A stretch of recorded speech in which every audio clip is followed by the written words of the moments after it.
আসসালামু আলাইকুম ওয়া রাহমাতুল্লাহি ওয়া বারাকাতুহু। যে তিন ব্যক্তির হাসরের ময়দানের মাঝে কোনো হিসাব নেই। হ্যাঁ প্রিয় দর্শক, এমন তিনজন ব্যক্তির কথা আজকে আপনাদের সাথে শেয়ার করব, যে এই বিষয়টা হাদিসের মধ্যে এসেছে। যাদের জানা নেই অবশ্যই জানার জন্য ভিডিওটা শেষ পর্যন্ত দেখুন, যেন ওই তিন শ্রেণীর অন্তর্ভুক্ত আমরা হতে পারি। যদি আমাদের মধ্যে সেই বিষয়গুলো না থাকে যেন আমরা করতে পারি, এই জন্য ভিডিওটা শেষ পর্যন্ত দেখুন। আর যারা আমার চ্যানেলের মধ্যে নতুন আছেন অবশ্যই চ্যানেলটি সাবস্ক্রাইব করে পাশে থাকা বেল আইকনটি বাজিয়ে দেবেন। প্রিয় দর্শক, হাসরের ময়দানটা অত্যন্ত কঠিন হবে।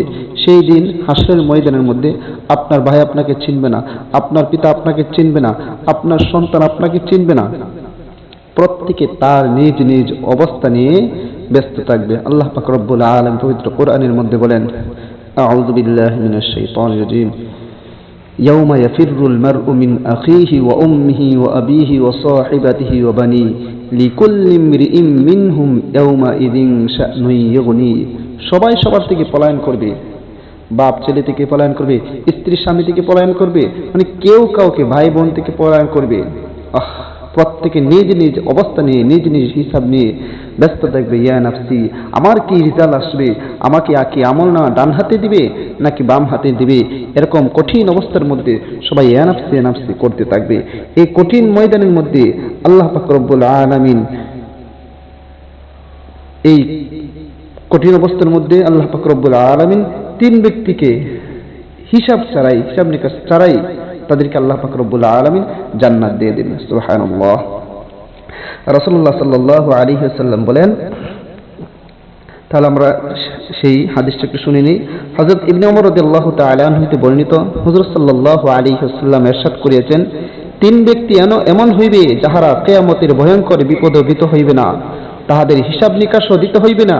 সমস্ত মখলুক যখন তাহাদের নিজ নিজ হিসাব কিতাবে ব্যস্ত থাকিবে, তখন তাহারা মেশকের টিলার উপর আনন্দ করিবে। সুবহানাল্লাহ। এক নাম্বার, ওই ব্যক্তি যে আল্লাহর সন্তুষ্টির জন্য কোরআন শরীফ পড়িয়াছে এবং এমন ভাবে ইমামতি করিয়াছে যে মুক্তাদিগণ তাহার উপর সন্তুষ্ট ছিল। দ্বিতীয়ত, ওই ব্যক্তি যে শুধুমাত্র আল্লাহর সন্তুষ্টির জন্য মানুষকে নামাজের দিকে ডাকে। তিন নাম্বার, ওই ব্যক্তি যে নিজের মনিব ও অধীনস্থ লোক উভয়ের সহিত সদ্ব্যবহার করে। প্রিয় দর্শক, এই সহজ তিনটি আমল যদি করতে পারে, হাসরের কঠিন ময়দানের মধ্যে সবাই নিজ নিজ অবস্থার মধ্যে নিয়ে ব্যস্ত থাকবে, খুব ভীত থাকবে। আর এই তিন শ্রেণীর লোক মেশকে আম্বরের টিলার মধ্যে বসে, সিংহাসনের মধ্যে বসে মজা করবে। সুবহানাল্লাহ। আল্লাহ পাক রব্বুল আলামিন আমাদের সবাই যেন এই তিন শ্রেণীর অন্তর্ভুক্ত হতে পারি। আবারও তিন শ্রেণীর লোকের কথা বলতেছি। এক নাম্বার, যে আল্লাহর সন্তুষ্টির জন্য কোরআন পড়িয়েছেন এবং এমনভাবে ইমামতি করে যে মুক্তাদিগণ তার উপর সন্তুষ্ট। দুই নাম্বার ব্যক্তি যে আল্লাহ সন্তুষ্টির জন্য মানুষকে নামাজের দিকে ডাকে, অন্য কোনো উদ্দেশ্য নয়।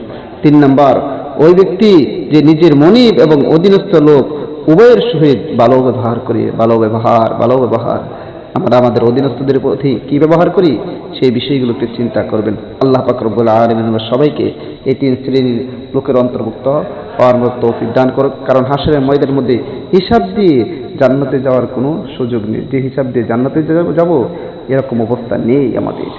আল্লাহ পাক রব্বুল আলামিন সবাইকে আমল করার মতো তৌফিক দান করুক। আর ভিডিওটা বেশি করে শেয়ার করে দিবেন, যেন সবাই জানতে পারি এবং আমল করতে পারি। সবাইকে অসংখ্য ধন্যবাদ। আসসালামু আলাইকুম ওয়া রাহমাতুল্লাহ।